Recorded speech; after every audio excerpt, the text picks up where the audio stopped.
जय श्री राम, जय महाकाल। मैं हनुमान बाबा का छोटा सा बेटा आज आपके लिए फिर से एक वीडियो लेके आया। इस वीडियो के अंदर मैं आपको ये बताने की कोशिश करूंगा, आप भी करते हैं पूजा पाठ और पूजा पाठ से मिलने वाला फल क्या वह आप तक पहुंच पा रहा है या नहीं पहुंच पा रहा है। तो आज इसी विषय में मैं आपको बताने की कोशिश करूंगा। इस वीडियो को ध्यानपूर्वक सुनें। पूजा पाठ का फल। आपको समय हो गया है भगवान की पूजा पाठ करते हुए। आप केवल नॉर्मल तरीके से भगवान की पूजा पाठ करते हैं। आप सुबह नहा धो करके या फिर हाथ मुंह धो करके और भगवान की पूजा पाठ करते हैं। पूजा पाठ इस तरीके से, चाहे आप भगवान की जोत जलाएं या फिर अगरबत्ती धूप बत्ती जलाएं या फिर उनकी आरती गाएं या फिर 2 हाथ जोड़ करके 5 मिनट उनका ध्यान करके उनको मनी मन में याद करके और अपने काम धंधों पर व्यस्त हो जाएं। चाहे आप जॉब पर जाएं या फिर घर के जो भी कार्य आप करते हैं उन काम धंधों में व्यस्त हो जाएं।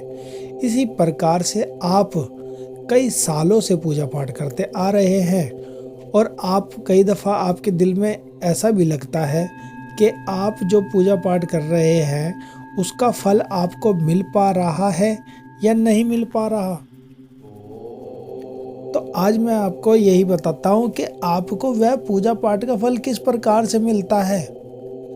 जब आप नॉर्मल तरीके से पूजा पाठ करते हो ना, 5-7 मिनट भगवान को याद करते हो, उनकी जोत जलाते हो, धूप बत्ती दिखाते हो, हाथ जोड़ करके उनसे प्रार्थना करते हो अपने घर की सुख शांति की, तो सबसे पहले वह भगवान क्या करते हैं, जो पूजा आप करते हो उसका फल इस प्रकार से देना स्टार्ट कर देते हैं आपके जीवन में। सबसे पहले आपके घर के अंदर बरकत होनी स्टार्ट हो जाती है।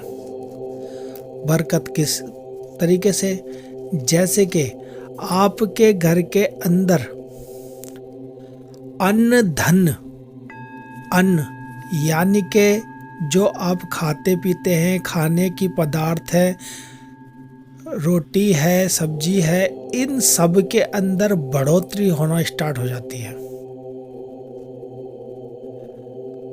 उसके बाद आपके पास जो पैसा पहले नहीं रुकता था या फिर आपकी जॉब छोटी थी या फिर आपकी जॉब के अंदर आपकी सैलरी कम थी, उस सैलरी के अंदर आपकी बढ़ोतरी होने लग जाती है। आप यह देखोगे, आप पूजा पाठ करते हो, भगवान को याद करते हो ना, तो धीरे धीरे आपके अन्न धन के भंडार भरने लग जाते हैं।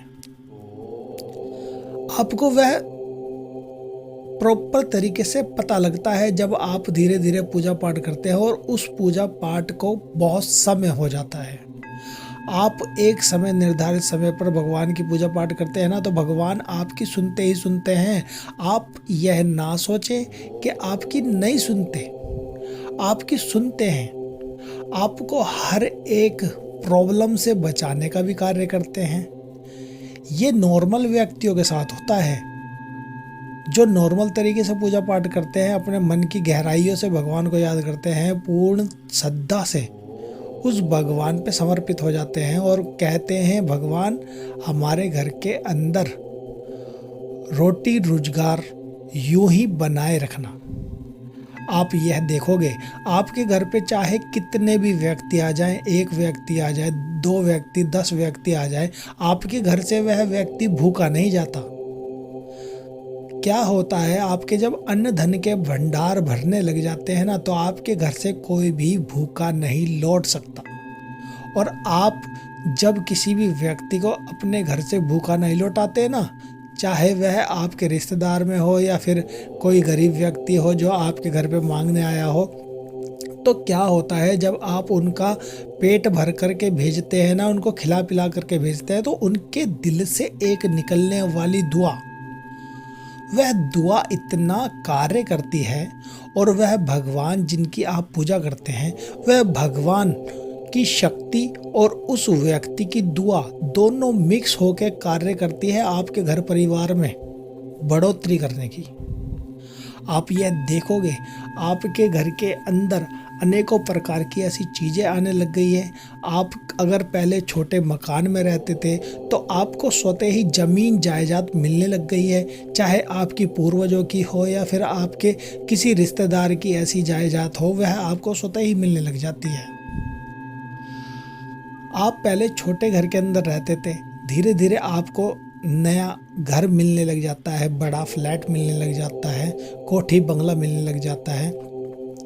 और आपको पहले आप छोटी गाड़ी थी आपके पास, अब बड़ी गाड़ी मिलने लग गई है। तो ये क्या होता है, ये सारी भगवान की कृपा। जब आप धीरे नॉर्मल तरीके से पूजा पाठ करते हैं ना, मगर एक श्रद्धा से, एक भाव से उस भगवान को याद करते हैं, तो वे क्या करते हैं, वह भगवान आपको धन दौलत स्वतः ही देने लग जाते हैं।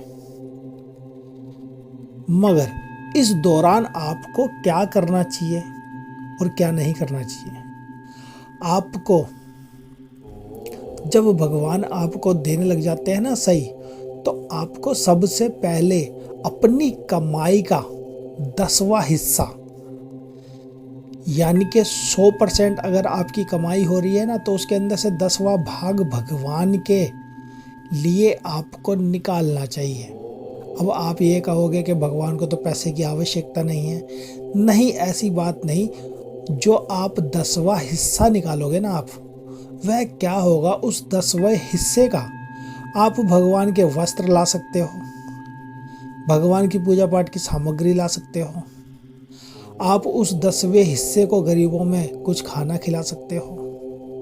आप इस प्रकार से वह 10वां हिस्सा गरीबों में भी बांट सकते हो, गरीबों में खाना खिला सकते हो, गरीबों के कपड़े ला सकते हो।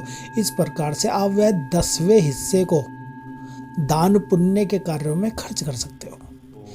इस तरीके से क्या होगा, जो आपकी कमाई हुई दौलत है, कमाया हुआ पैसा है, वह क्या होगा, बिल्कुल शुद्ध हो जाएगा। शुद्ध का अर्थ यानी कि कोई भी आपके घर के अंदर संकट उत्पन्न नहीं हो पाएगा भाई, क्योंकि आप अपनी मेहनत का 10वां हिस्सा निकाल करके जब किसी अच्छे नेक कार्यों में खर्च करते हो ना, तो वह भगवान आपको देखते हैं, और देखते हैं ना तो वह आपको आगे से आगे और भी देने की सोचते हैं। तो आप इस प्रकार से कर सकते हो। और जो अब मैं आपको और बताने जा रहा हूँ वह ये बात है, जब आपके पास यह सब चीज आने लग जाए तो आप भूल से भी यह कार्य मत करना कभी भी। सबसे पहले कोई भी व्यक्ति आपके घर पे आए, गरीब व्यक्ति, तो चाहे वह मांगने आए या रोटी मांग रहा हो या कुछ पैसे मांग रहा हो, अगर आप देने लायक हैं एवं आपकी क्षमता है तो उनको दें, एवं उसको व्यक्तियों को धुतकारे नहीं एवं गाली गलौज दे करके आप अपने घर से भगाए नहीं, उसकी बेइज्जती ना करें। क्योंकि उस व्यक्ति के अंदर आपको नहीं पता, क्या पता भगवान रूप बदल करके आपके घर पे मांगने आ रहे हों और आप उनको धुतकार करके आपके घर से भगा दें। ऐसा कतई भी ना करें। अगर रास्ते में आपको कोई भी भिखारी मिले या कोई भी ऐसा बड़ा बुजुर्ग मिले जो आपसे रोटी मांग रहा हो, रोटी खाने के लिए मांग रहा हो, तो आप उसको ज़रूर कुछ ना कुछ खिला दें। इससे क्या होता है, आपके घर परिवार की परीक्षा भी चलती है। जब भगवान आपको देते हैं ना, तो आपकी परीक्षा भी लेते हैं। तो इस प्रकार से आप हर एक चीज़ का ध्यान भी रखें और भगवान की पूजा पाठ जैसे कर रहे हैं आप वैसे ही करते रहें, बड़ों का मान सम्मान करें। तो आज का बताने का उद्देश्य मेरा आपको यही था कि आप इस तरीके से पूजा पाठ करते रहें, भगवान आपकी काम रोजगार में ज़रूर बढ़ोतरी करेंगे, अपनी कमाई का 10वां हिस्सा अवश्य निकालें। तो आज के लिए इतना ही। आने वाली वीडियो में मैं आपको और भी कुछ बताने की कोशिश करूँगा। तो आज के लिए इतना ही। जय श्री राम, जय महाकाल। आप सभी का दिन मंगलमय हो।